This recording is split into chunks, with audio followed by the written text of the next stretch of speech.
दिवस सडके नसरा उबाटा गटाचं नेतृत्व स्वीकारतायत। महाराष्ट्राचा आराध्य दैवत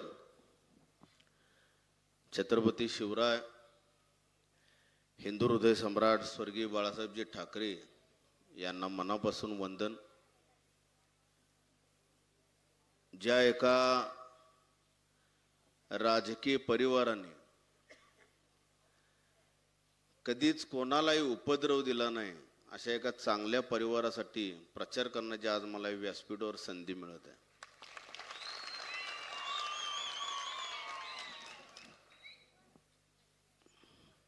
मला वाटतं असं खेड्यापाड्यातील राहुल साहेब पहिलीच सभा, कारण आम्हाला देखील वेळ मिळणं आला कोल्हापुरातून, पण तुमच्या वडिलांची निष्ठा, काँग्रेसवर असलेलं प्रेम, या बऱ्याचशा गोष्टीचा आढावा किंवा आठवणी घेतल्यानंतर असं लक्षात आले काही उद्या आपण ही सभा चुकवायची नाही, भले 10 मिनिटं बोलू आणि जाऊ, कारण ही वस्तुस्थिती आहे। कारण कोल्हापूर शहरात, कोल्हापूर जिल्ह्यामध्ये फार कमी लोक, फार कमी नेते एक चांगल्या पद्धतीचं काम करणार, स्वतःची प्रतिमा जपणारे तयार झाले। मला वाटते कैलासवासी विष्णुपद इंगवले सर असतील, माझे वडील आदरणीय प्रल्हाद चव्हाण साहेब असतील, आणि त्यानंतर ज्यांच्या आदराप्रित्यर्थ आजची सभा इथं सुरू आहे ते राहुल पाटील साहेब यांचे वडील सन्मान्य PN साहेब असतील। तशी खेड्यापाड्यातील लोक फार प्रामाणिक, फार स्वच्छ मनाची, ईर्ष्या टोकाची असते, संघर्ष टोकाचा असतो, पण नीतिमत्ता जपून असतो।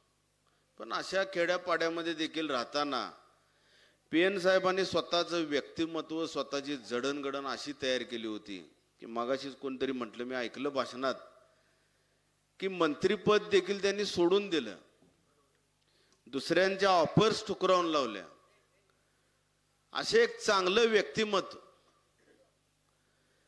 महाराष्ट्र राज्यामध्ये ते भारत देशामध्ये पक्षपुटींचा हाहाकार माजला।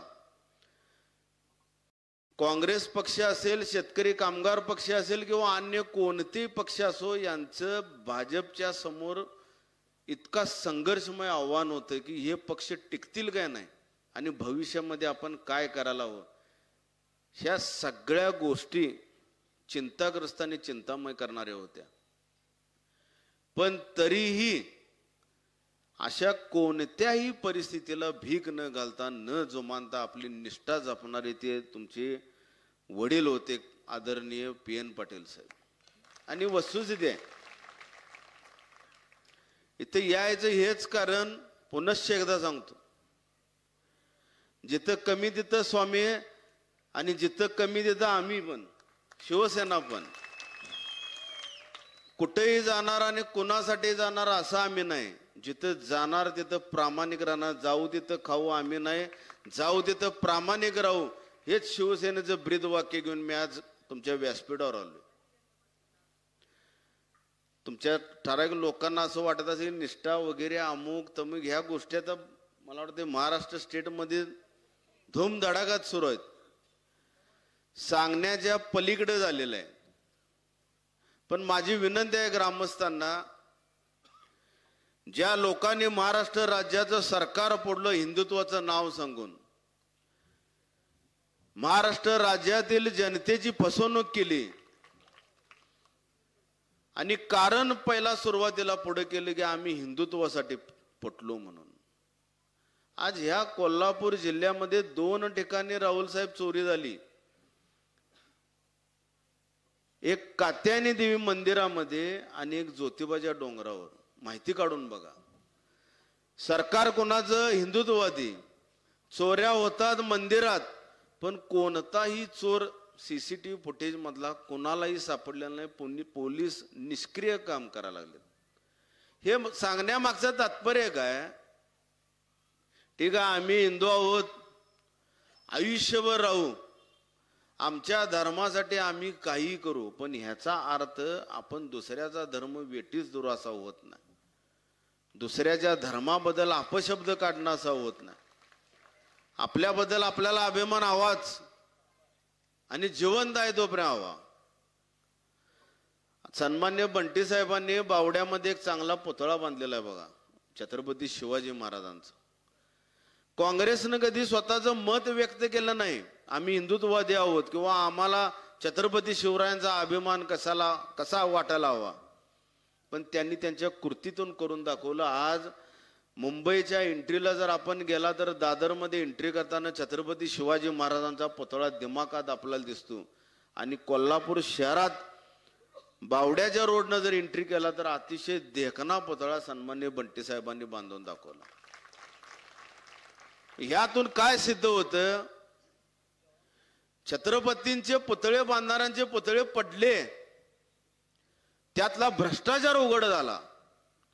आणि भ्रष्टाचार उघड होताना कदाचित छत्रपतींना देखील मान्य नसेल की या भ्रष्टाचारी सरकारकडून माझा पुतळाच नको, असंही घडू शकलं असेल. आणि हीच वस्तुस्थिती आहे. मला कात्रे राहुल साहेब,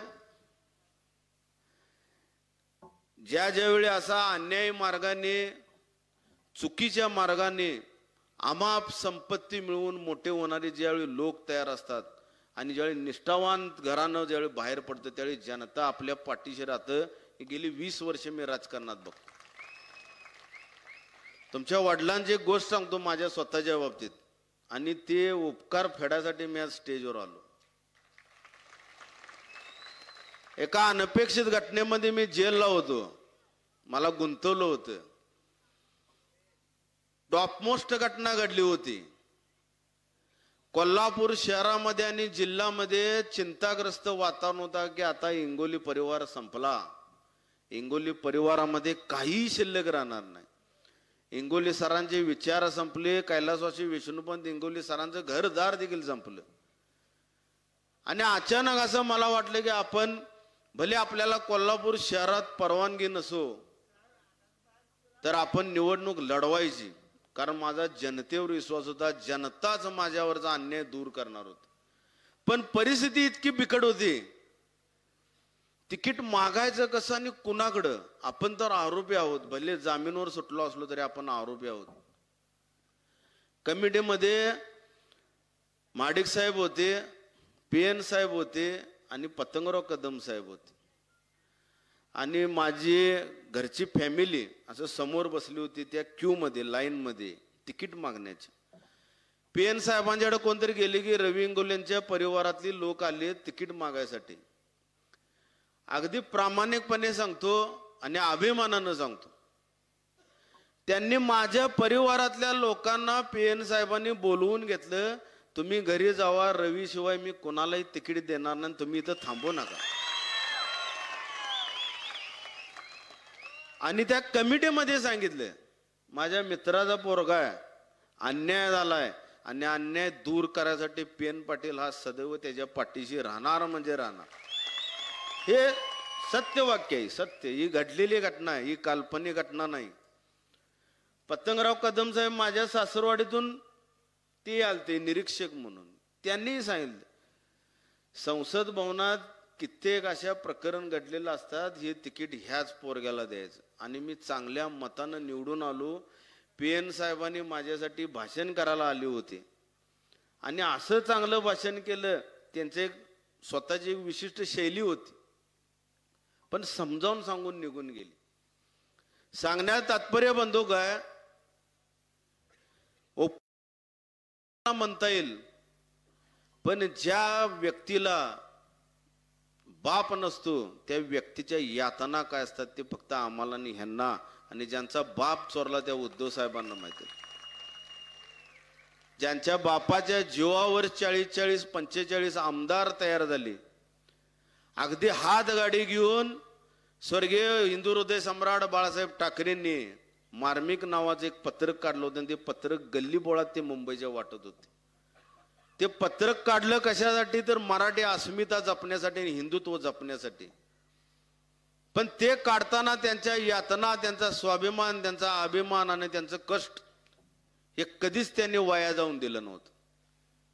आणि अशा एका स्वाभिमानाच्या स्वाभिमानाच्या बापाच्या पोटी जन्माला आलेले उद्धव साहेब त्यांना काय यातना झाली असतील, त्यांनी काय करायला पाहिजे की ज्या बापाच्या नावावर, ज्या बापाच्या ब्रँडवर आणि ज्या ठाकरे परिवाराच्या ब्रँडवर जरी लोक निवडून येत असतील आणि खोक्याच्या आणि अमुक तमिक आमिषाला बळी पडून जरी फुटत असतील, तर त्याच्या एवढ्या यातना या महाराष्ट्र स्टेटमध्ये कुठल्याही नेत्याला झाल्या नसतील. कुठल्याही.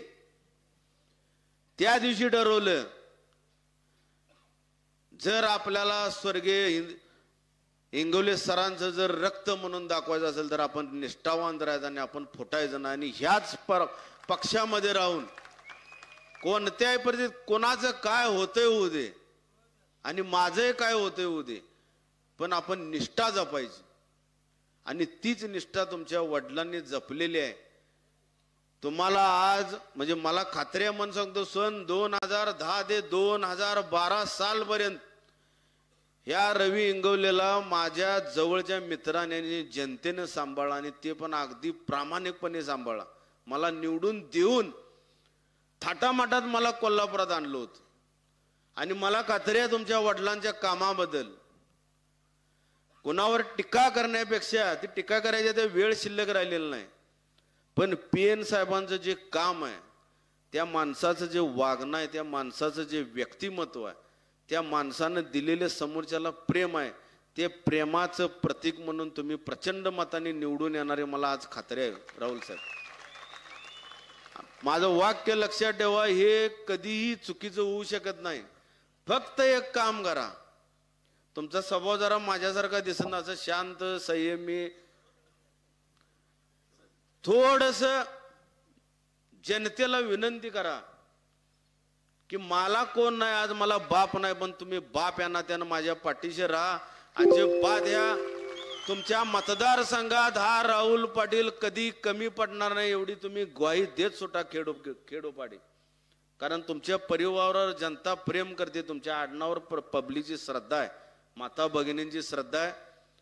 मी विनंती करतो या व्यासपीठावर एका प्रामाणिक परिवारातील प्रामाणिक बापाच्या पोराला तुम्ही एक चांगल्या पद्धतीचा आशीर्वाद द्यावेत.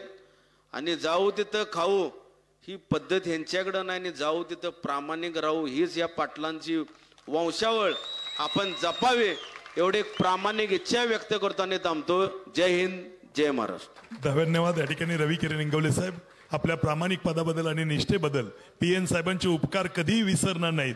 ज्यांनी माझ्या पाठीवरती हात ठेवला आणि ज्यांच्यामुळं मी या ठिकाणी असा पद्धतीनं निवडून आलो होतो. आदरणीय कैलासवासी PN पाटलांची स्वच्छता, प्रामाणिकता हे सगळे या ठिकाणी विचार आपण या ठिकाणी व्यक्त केलेत. जे विचार